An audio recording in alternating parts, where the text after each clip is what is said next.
लेकिन एक पर आप लोग गौर करवा तो बड़ा मजा आई, आनंद आई। बुद्धि बिना सुअर गद्दा पर न बैठे, बुद्धि बिना उल्लू के कौआ तरे रहे।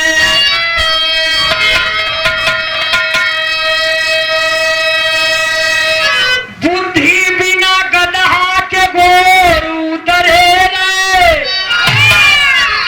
बुद्धहीन मर्दे से में हरी न संभरे।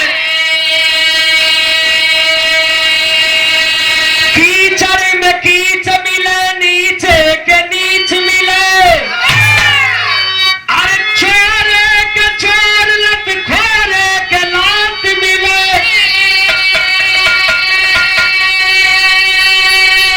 ज्ञानी से ज्ञान मिले, अब पानी से पानी।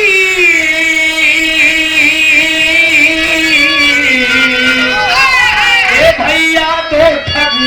मिले तब बनल एक कहानी।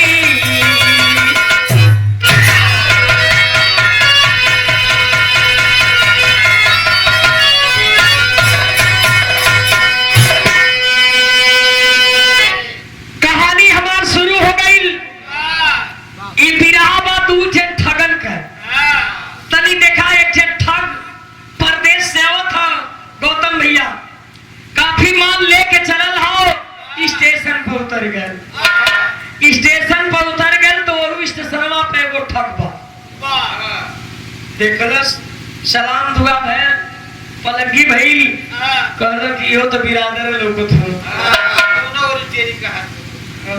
नहीं तो कहला कि ये भैया, कहला कि भैया यो बिरादर हुआ, लेकिन माल काफी लोकत हो इनके पास। कहला कि अरे यार माल इनकर हाथे कैसे लगी। सोचे लगल माल देख कैसे लेला, माल मतलब कि गठरी अब हमें फोरे को हो जाता। माल काले पही लोग यहाँ चल जाते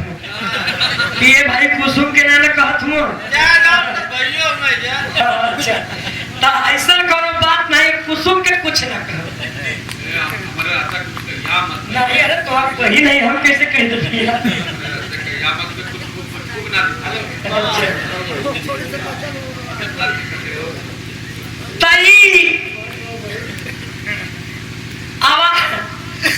दूसर का ठग, स्टेशन वाला ठग परदेसी ठग से कहत हो का कहत हो।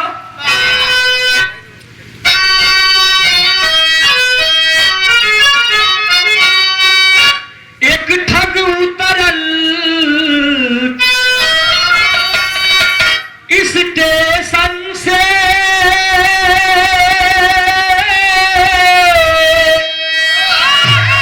ठगी काले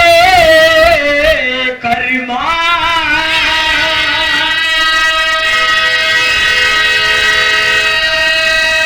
दूसरा ठग ठगने चला, पूछत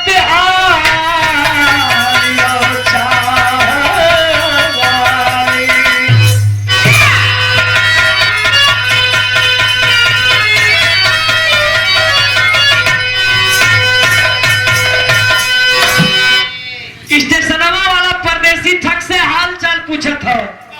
काहे बदे जौन गठरी हो वही के चक्कर में कि गठरिया हाथे कैसे लगी। तनी देखा ही पूछत का पूछत हो। यहाँ वहाँ गीत लग गई। कहवा से आवेला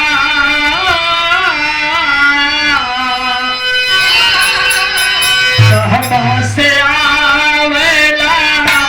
हर बाबा के टिटी लाला हो। कहवा से आवेला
लेकिन बता देलस कि भैया बड़ा दूरे जाए के हो।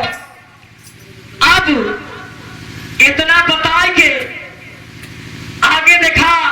कलश की भैया कहीं रात भर का अगर जगह मिल जाए तब रात गुजार ले। लेकिन कहा तो कैसे, चाय दे के भैया तनी गौतम भैया के चाय दे दिया।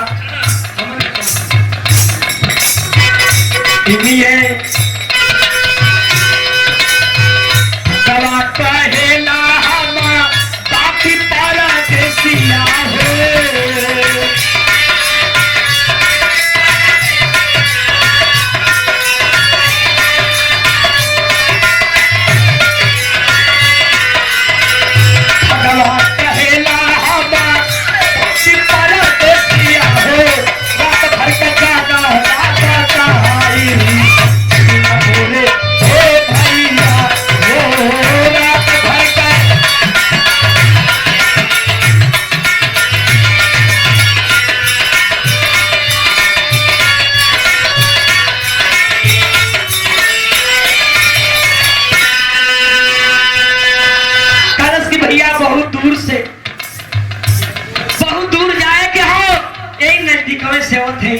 रात भर का अगर जगह बता देता तो हम अपन समय पास कर लें।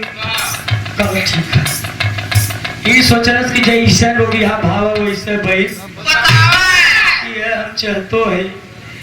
ताई हमारे घरे चल चले रात बितावे तुम गठरिया कर मारी दे। घरे लिया के चल गए, खाना पीना बन गए, खाए भैलन सुनते का नंबर जब आयल तो सोचे लगल परदेसी थक के अगर सुत जात है तई मलवा रतिया में झटक दे। जब झटक दे तो कितना नुकसान हुई। ए भैया कलश की ए भैया एक बात हमार सुना। कल तेरे कौन खिस्सा कहानी कहता तो रतिया पास हो जा। तो वो सोच रहा कि सरवा आई तो खिस्सा कहवाई तो रतिया भर जाग जाए और जाग जाए तो बवाल हो जाए, मरोना ले पाई। अरे तना ले माल पा लेके निकल जाई कौनो मतलब ना निकली। कहना कि अच्छा स्टेशन वाला फिर कहानी तो लगा देगा। कहना कि सुना हम कौनो अगर बात कहो तो तोके भैया गलती अगर काट देबा तो 35,000 रुपया डाल देवे कोई मंजूर है तो बोला कहीं नहीं तो फिर छुट्टी हम हूँ। सोचलस कि भैया तैमिया पास करे ही के है तो कैसे हूँ तैमिया पास करे के हो तो ऐसे जौन बा हुकारी भरी तो हुकारी भरे लगे। कलश की भैया कहा हम 35,000 रुपया दे। वो कहा था कहे लगल स्टेशन वाला कौन बात कलश यहाँ ठे गीत लग गई वह हमार पाए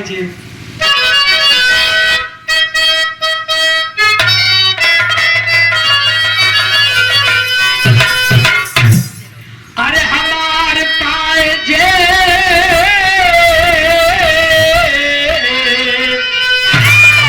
अरे हमार पाए जे बना जा हीरा चढ़ा जा हमार पाए जे बना जा।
पतिया के कतले अरे पतिया के कतले अरे पतिया के कतले पतिया के कतले कहे कहीं सरकिया हो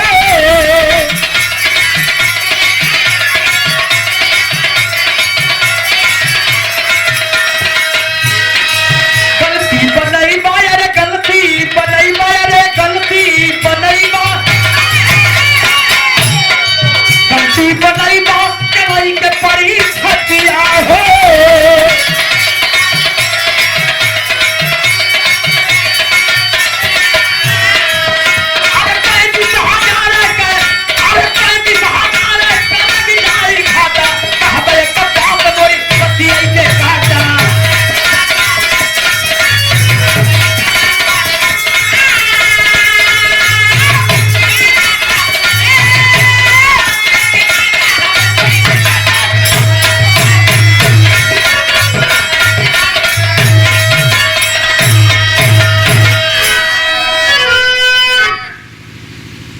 कहलस की 35,000 के लग जाई घाटा कहब एक बात मोरी बतिये के कहला कि कहा भैया मंजूर है तो हर बात कल शुरू करी तो स्टेशन वाला शुरू कर देलस का शुरू कैले हो यहाँ वह गीत लगई बड़ा पहले जब खिचड़ी खवार तब हमारी माताएं बहने बड़े मार्मिक ढंग से 2 गोल रहे 3 गोल रहे एक थे बिटीनी एक थे चितीनी एक थे जेकरे दांत ना है वो ठोर से काम चला गए फलेंगे मारी अब लेकिन देखा बड़ा ढंग से गाँव है खिंचे गाड़ी भी कितना प्यारी लगे वो समय मंगल भैया बढ़िया गाड़ी लगे देखे नाम ले लेकर के गावे भाई पढ़ल ना रहे तब उनके ई क्या नारे के का कहते ही मारूगी मारोगो मारेगा माने बाबू आती है माई जाता है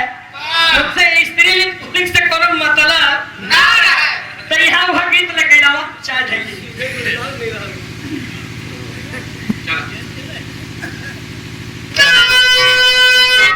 हर खत आई गई हर खत आई गई अरे खत आई गई शहर बनारस ले हो खत आई गई खत आई गई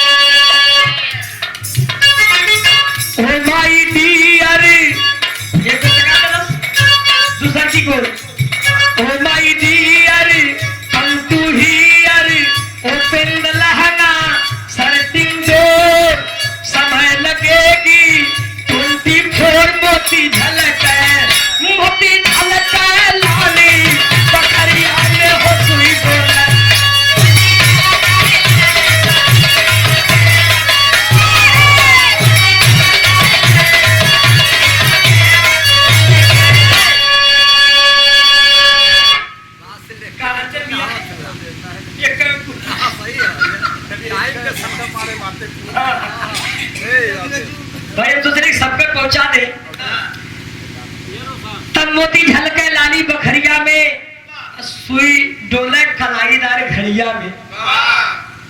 लेकिन वही में नंबर आ जाए जब बुढ़िया माई लोगन कहे तब तो नहीं रहे लेकिन कुछ कहे लड़किया जो है कुसुम तुझे मर कहे कि अरे चाची है दादी तुरा नहीं मुखा कहाँ मेरे का कैसे खाई हम तो कैसे गावे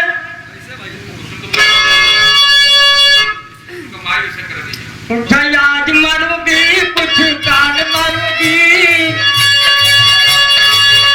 कुछ आज मारूंगी कुछ काल मारूंगी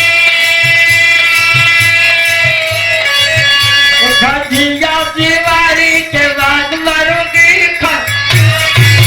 मोती झलक लाली बखरिया में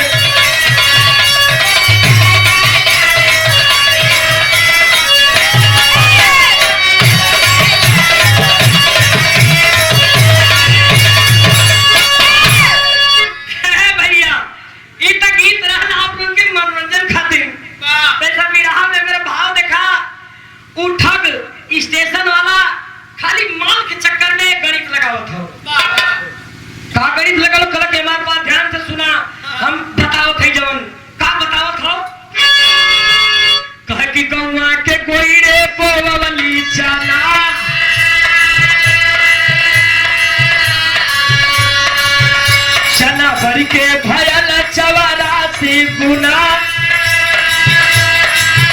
कटवा लिए उठन के दौड़ी न धल कटवा लिए उठन के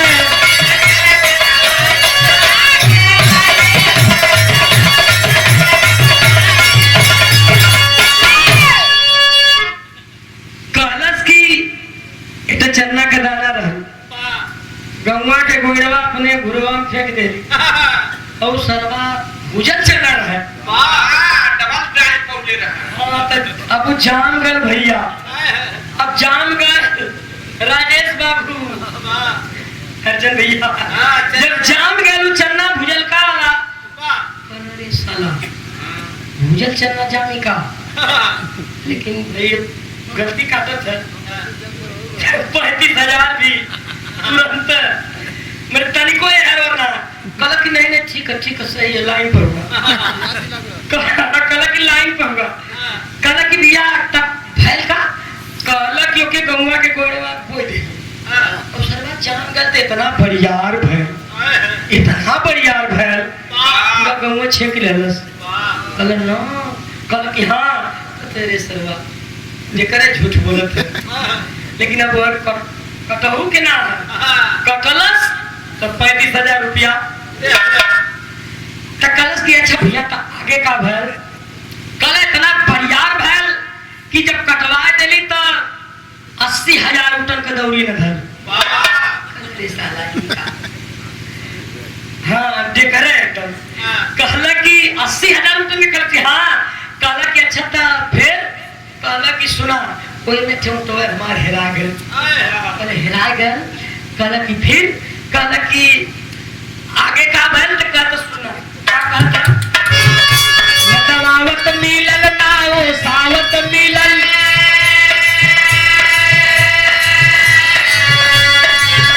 नपी सावत मिलन ना पकावत मिलन ओ रोटी काटती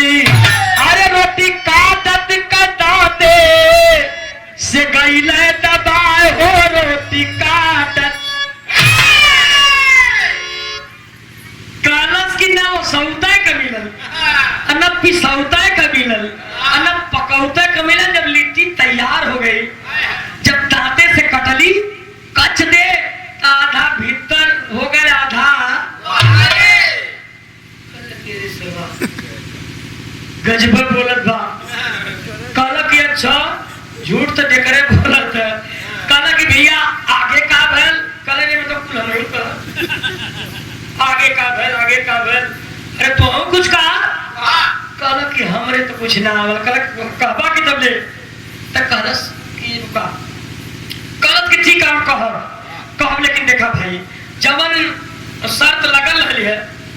वो हमारी ऊपर लागू रही अगर हमारो बात गलती कर देबा तो 35,000 डाल देवे कोई सकारा तो कहीं इतना कर कल चला भाई कहा हम तैयार है कहलस की तब सुना हमार ध्यान से बात अब शुरू कर देलस स्टेशन वाला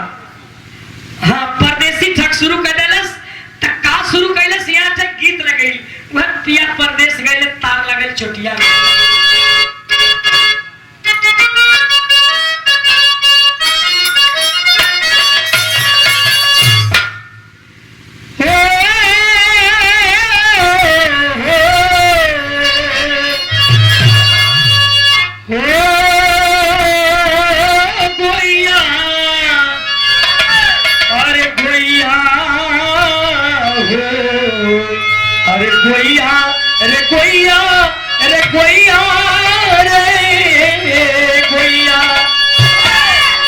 अरे पिया परदेश गईले तार लागल चोटिया में पिया परदेश गईले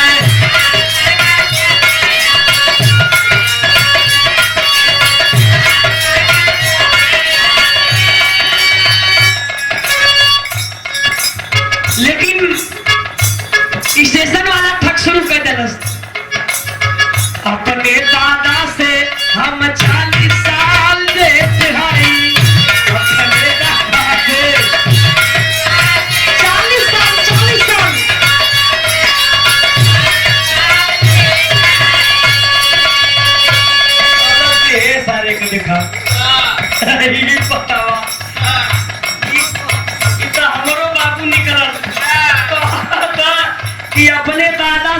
40 साल जेठ है। कहला कि सचो, कहला कि तब का झूठे कहत है का? तोरे समझ में गलत होता है? गलत हो तो काका आप हम सहमत हो जाए। कहला नहीं नहीं सही कहला, लेकिन एगो बात है। कहला कौन बात? दादा का मोर शादी एक दिनवा भइली दादा।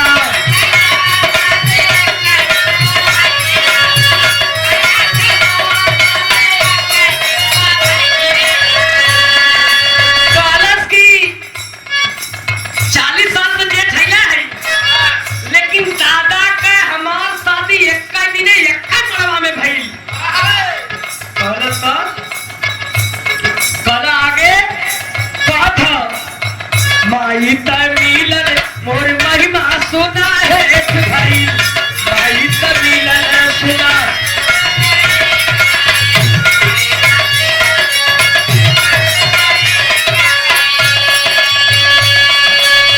तरस की है भैया, माई तो हमार मिल गई, लेकिन हमार महिमा में हिट हो गई। कहला मतलब कहला कि मड़ुआ से हमार दुल्हनिया फरार हो गई। भैया कहला कि बतावत है, ऐसा ध्यान दिया। एक स्टेशन वाले ठगवा के पास एक जवान बिटिया रहे, जवान लड़की करे रहे और 7 गो लड़का रहे। तो लड़किया खिड़की में से जंगला में से झांकत जाओ कि देखी बहस में हमार बाबू जीतल है कि परदेसी ठग जीतल है, और वही पर निगाह चलिए निशाना हो रहा होकर हो। कहलस कि देखा भैया, वो जो जंगलवा में वो मेहरुआ देखत हुआ, जो जंगला में मेहरारू देखत हुआ, वो है हमार मेहरुआ हो। अभी गलत हो गया। मेरे लड़किया के मैंने ठगवा के लड़किया कहलत कि वो है हमार खिड़किया में से जो दुल्हनिया भाग के वो जगह खिड़किया में से झांकत है। तब ले कहलत कि चुप रह मर्दवा, ठीक से दिमाग तो खराब हो, कौन तो हमार लड़की है। मर्दवा टोटल गड़बड़ बोलत हुआ तू।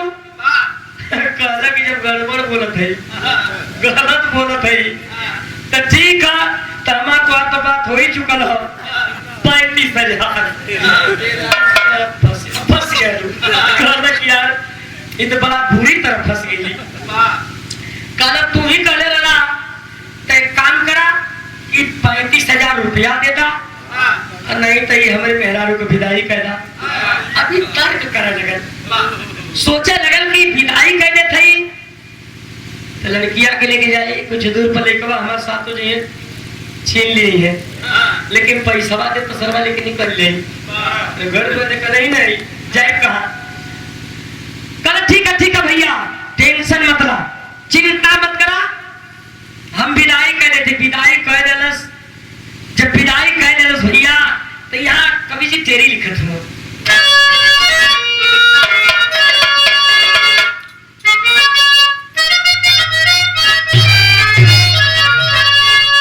चोरे के घर में चोरी हो गई,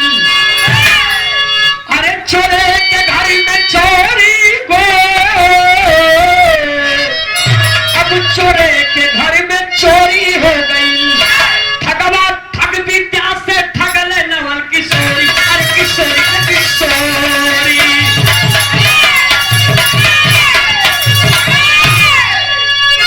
ठगवा ठग विद्या से ठगले नवल किशोरी, चोरे के घर में चोरी हो गई।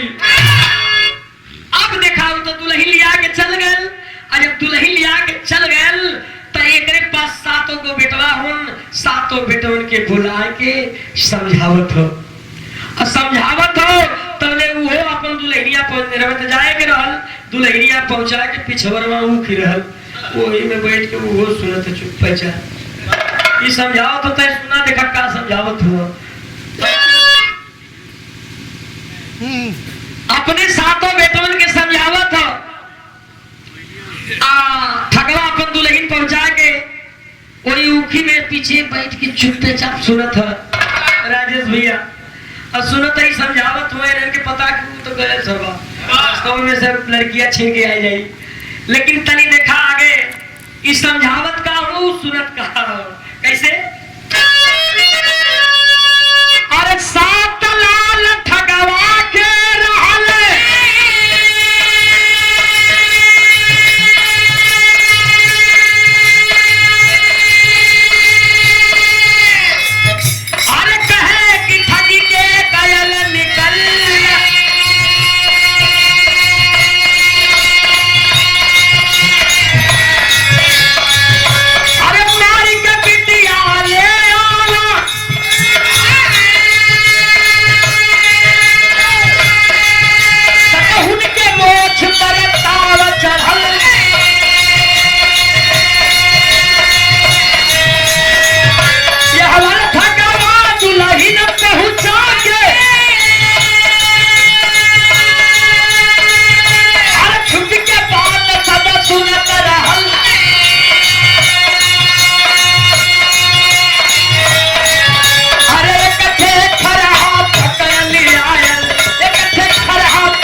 सातों जने के समझावत ह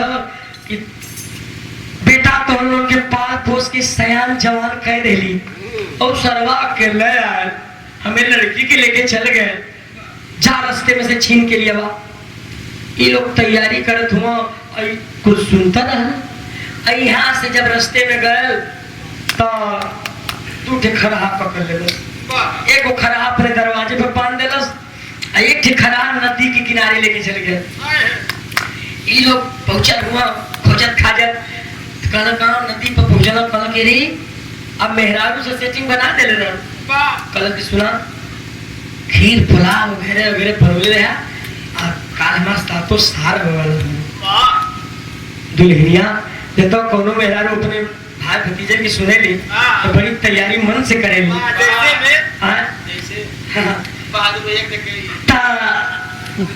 अरे भाई क्या ठीक है भाई बहनों में हम कुछ ना बोला के लिए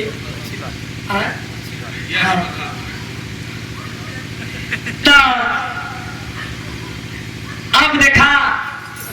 खीर पोला बन गए नहरी किनारे नहा था खरहा कोई जब बांध के सातों जने पहुंच गए सवेरे ही सवेरे सातों साल जब पहुंचे हैं वहां लगी कह रहे जीजा नमस्ते कहना कि अरे जीजा काल चल कर भैया तुम इतना सवेरे ही कैसे कहना कि तोरा हाल चल रहे बोले कहना चल गए खराबा के वजह छोड़ दे कनवा में फुसफुसा के कहला कि घरे कह दिया खीर पुलाव वगैरह वगैरह बनल रही बनौले रही है हम सातों जने आयल हुआ स्वागत में कुछ चाहिए ना खरा छुटल भैया कहाँ ओकरे घरे जाता जंगल रहिला की तरह वो घरे जाता निकल गए जंगल में ये ले सातों देखे दुआरे खरा बनल बा अरे साला खराबा तो बड़ा जानकार है वहां से कहना यहाँ खाए बैठक हुआ अपन श्री गणेशाय कह के अपन पूरी खीर जल धीरे धीरे चपत हुआ अरे भैया यही बीच में एक थोड़ा कल की जीजा एक चीज पूछी कहना का पूछा पूछा कहना कि तार खराबा बहुत जानकार है कहना कि हाँ वो यहाँ ले जानकार है कि 6 महीना आग बतावाला 6 महीना बहुत बुरा होता है कहना कि सरवा कि जवन हमार राय कह के आया नहीं उते जो बता दे दे तो कहला कि रुका रुका एक पहली बुद्धि फेल कैला कैसे फेल कर तो कह तो कि सुना जीजा एक ठे बात बतावा कल का कहना चाहिए खरा का दाम कितना हुई कहना कि वो तोरे बाबू से हो गई है बात तिल के समय 35,000 35,000 देहले कहना कि जीजा एक खरावा से तो एक बात कहना कहना कि ये कहना कि जौन भोजन यहाँ बनल है वह घरे बने के खरहा के काने में जाएगी झूठे फुसफुसाए देलस फिर खरहा छोड़ देना दूसरा को छोड़ देना तो वो कहाँ टिकता है फिर निकल गए वो जंगल में निकल गए ये कुछ भोरा ही में पहुंच गई मैं घरे पहुंचे खाना मांगत हूँ माई से माई भूख बहुत तेज लग रही है तो नहीं हो पहले हो कनक माई भोजन दिया कनक तुम पगलाया तो ना हुआ इतना भोरवा में खाना कहाँ से मिली रे अरे माई खराबा ना आया का कैसा खरा कहा कि अब पकड़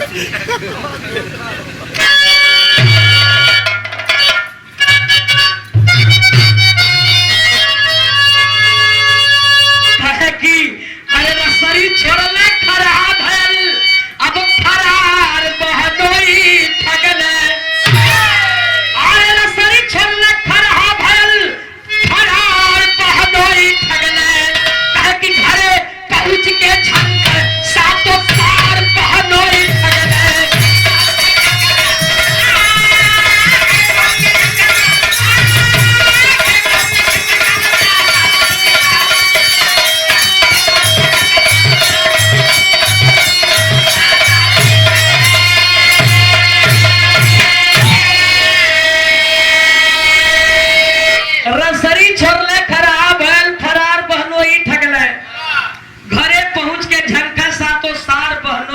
ठगले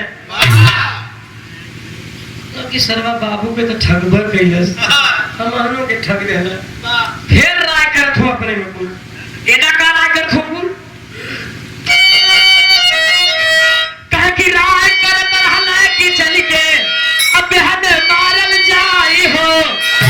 अरे छिप के बात सब सुनत रहल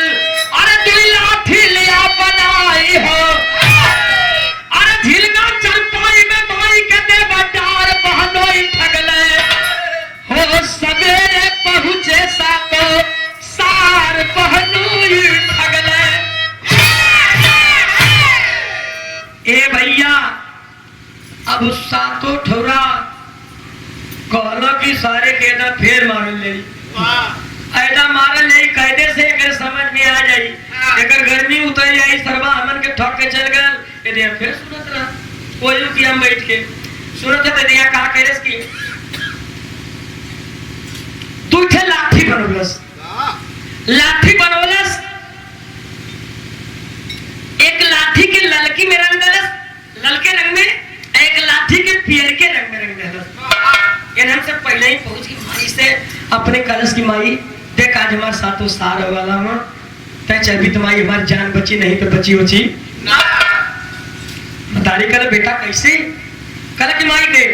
हई झिलगा चरपाई है ना कल की हाँ कल में तो के लेटा के ललकी लाठी खतरा वाली है ऐसे मारे लगा कि तो के लगी होगी ना ये लाठी पाटी पर की तो के ना लगी जब हमारे साथों सार आई है तो हम कह दे कि रोज का हमारे रिहर्सल है रोज हम आई के मारीला और रोज जियाए देला तो कालस की माई लड़की से मारब तो तू नखरा बना लिया अब पियर की जब सुनाए जब तो उठ के हंसने लगी हा नकारी करे करो बात ना बेटा झिलिया चरपाई माई के सुता दे देखल कि साथों थोड़ा आवत हुआ अब करे के शरीर बा बात हुआ तोरी मती अभी हर शरीर बा जौन बा की अब जब सतहुन के देखलस कलर के बजरे से पार पाई ना सतहुन के देखत लाठी वाला कार्यक्रम शुरू कर देलस गुसिया पार्टी पर दबाए दबाए के मारत है जब मारे लगल सातों थोड़ा वही से खबरदार दीदा खबरदार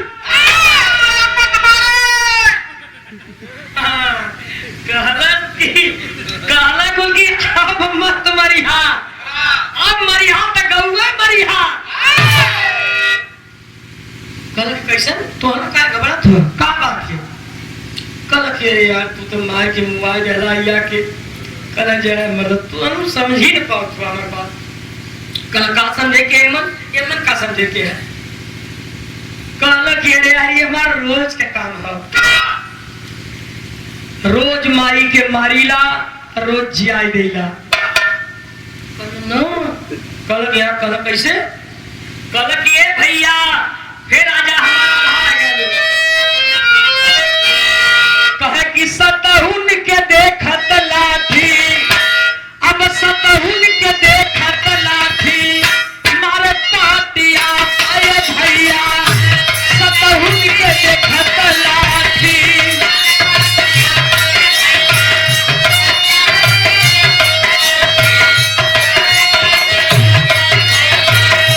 बुढ़िया हाथ ले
माई के मारीला रोज जिया देला।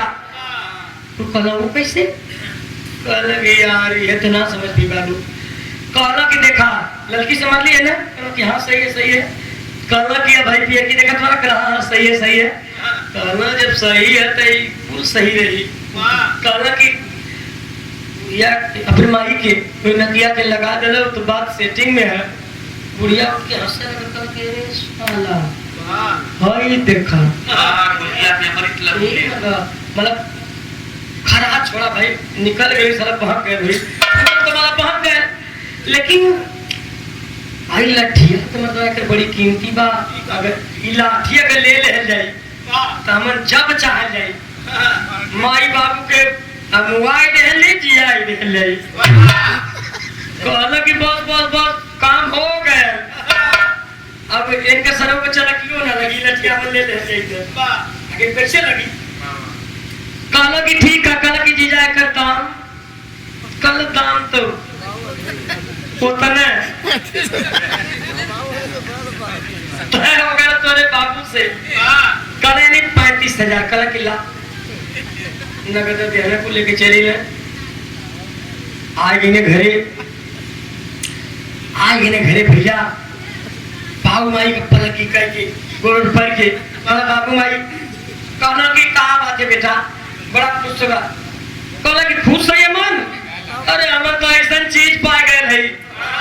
कि तो लोन के हमन अब मुआ दे बजिया दे ले सब तो नटाई चाप के मुआ गेला माने मार मुआ दे। कहला कि हमन 7 जने है। कहला कि हमन तो के 7 जने मारत मुआ दे ले। ये बुढ़वा डरन कांपे लगी। कहना डेरा में कितना ही ताकत बा ये लाठी में कि आई लड़की से मारा तो तुम मर जीवा पिए की सुंगा दे बस उठ जीवा हंसा लगवा। अच्छा तो ई पुका कइले तेरे के बुद्धि दिखा चटाई लीने पूछे। हाँ चलिए तू सटा के बिछा देने को। हाँ जमीनी पर बिछा के निखर रहे बुढ़वा बुढ़िया के सुताए देने हो भैया। सुताए के वही लाठी से कुसुम तनी ध्यान दिया 7 थोड़ा 7 लाठी मारत हूँ। जब मारत हो तो भैर का सदर लग जाए इसे।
दोनों ठोरा लड़की से तो मार दे पियर की सुंघावे लगले। जब पियर की सुंघावे लगले भैया तब देखा दोनों में से आई को कहलो कि रे साला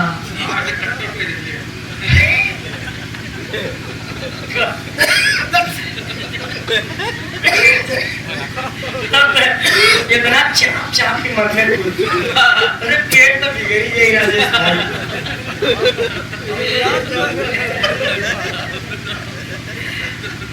अच्छा था कालस एक कल ऐसा ना 6 जने सुंगले वाला ठिया छोटका के बोले कहा तो भैया तुमन का बड़ा कितना सुना दे वो जब सुंगले कौनो कुनमुनात ना हो कल रे साला इधर सच्चो में मर गई बाबू माई कहना तो कल के रे मरते ही मर गिरे बाबू माई तब सरबा बहुत गलत कर देला कल रुका ये उ सोचलस के दिया ना है कैसे संभाल हां अब वे भैया ई को का कहले कि बाबू माई के फिर परवाह कर के ताड़ दे पहुंच गई ना अब जब बोरा लेके अब वो देख सुनाई ले ना गरीब लगाई अब पहुंच गए ना बोरा लेके जब पहुंचला बस हाल चाल नहीं है कुछ घर के सारे के मुंह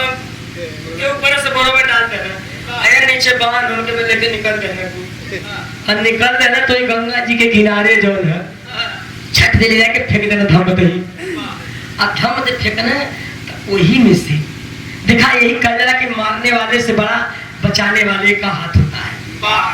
अब वही बोरिया में से सोचा था कि अब आशा खत्म हो गई अब लगता हे परम पिता परमेश्वर सर्वशक्तिमान परमेश्वर अब लगा था कि हमारा जीवन लीला समाप्त है सोचा था अब तबले प्रभु का कृपा हो गई कौन कृपा भाई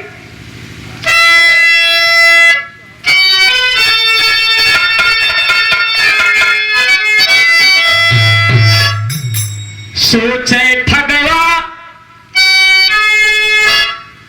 अब खत्म भइली अब आशा अरे उठहरवा आई देखत रहल तमाशा तै दिहले अरे दिहले उठहरवा तब पानी से निकाल बोलिया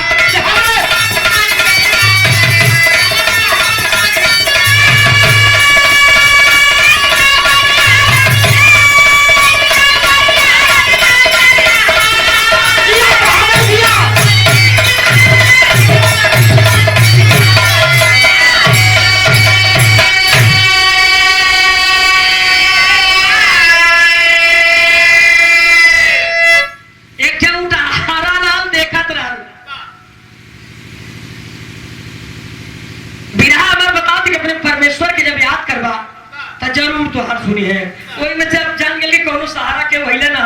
तब परम पिता परमेश्वर के याद केले सर्वशक्तिमान परमेश्वर को याद किया कि हे परम पिता परमेश्वर प्रभु आप अपने भक्तों की सुनते हैं आप स्वर्ग से अगर देखते हैं तो मेरी भी सुनो ता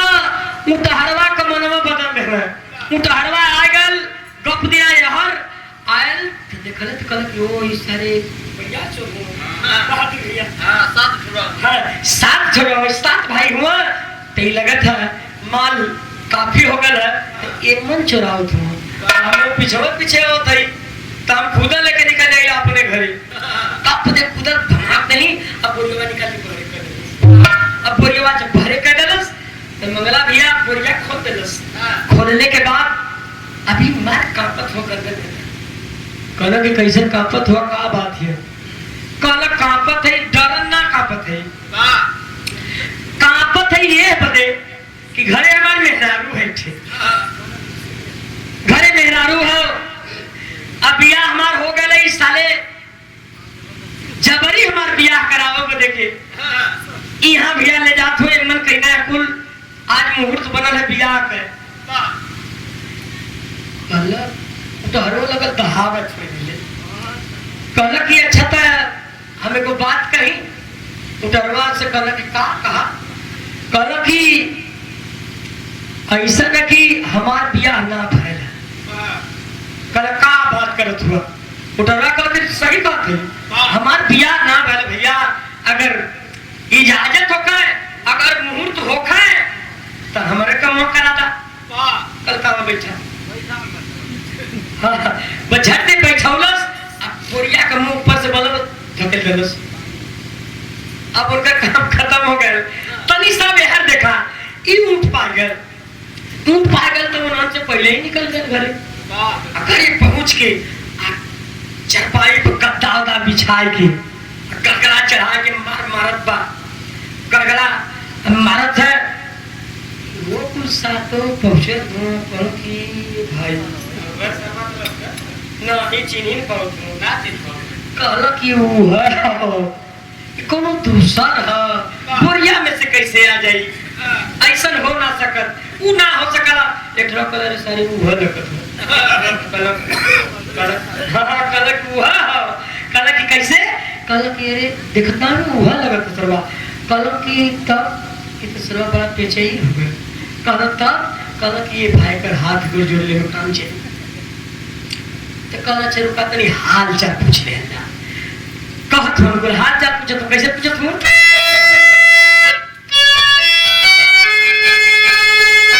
कहे कि जीजा कैसे बचला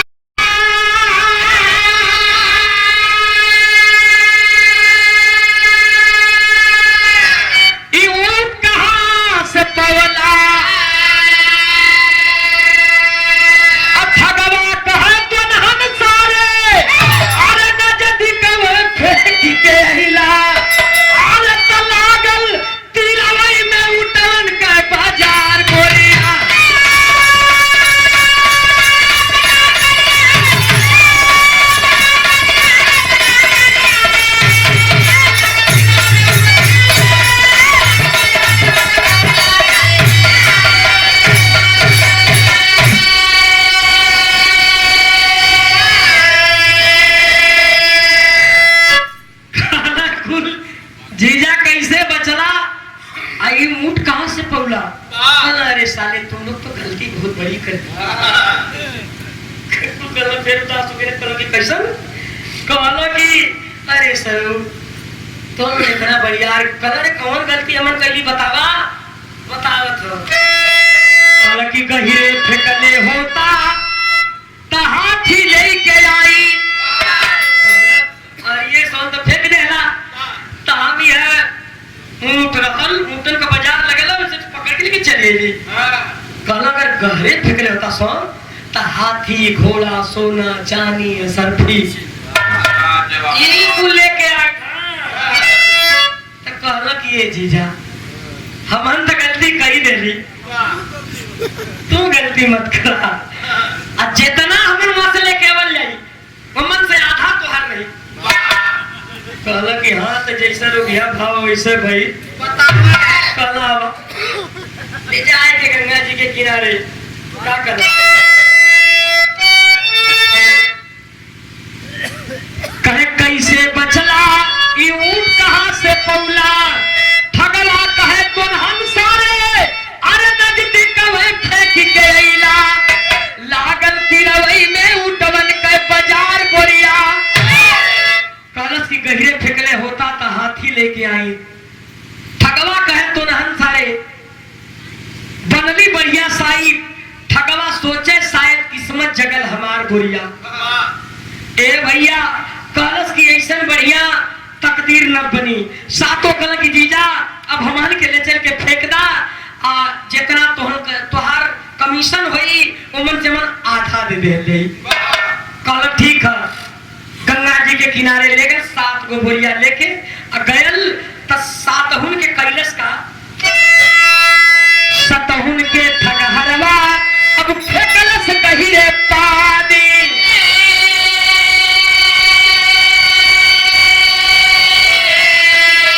सातों साल सोहा हो गई अरे खत्म भइल कहानी अरे तो दानी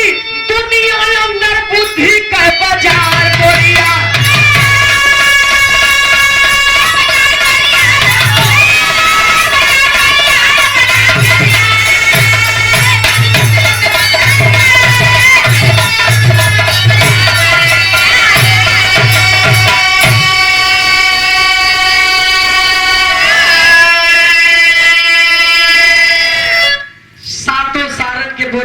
के फेंक देलस सातों साल सुहा हो गई नेवरसा भी मिल गए बुद्धि से नेवरसा भी मिल गए इतने ना ये एक से तो मिलली है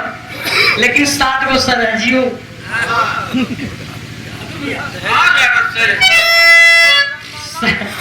7 गो सरहज भी पा गए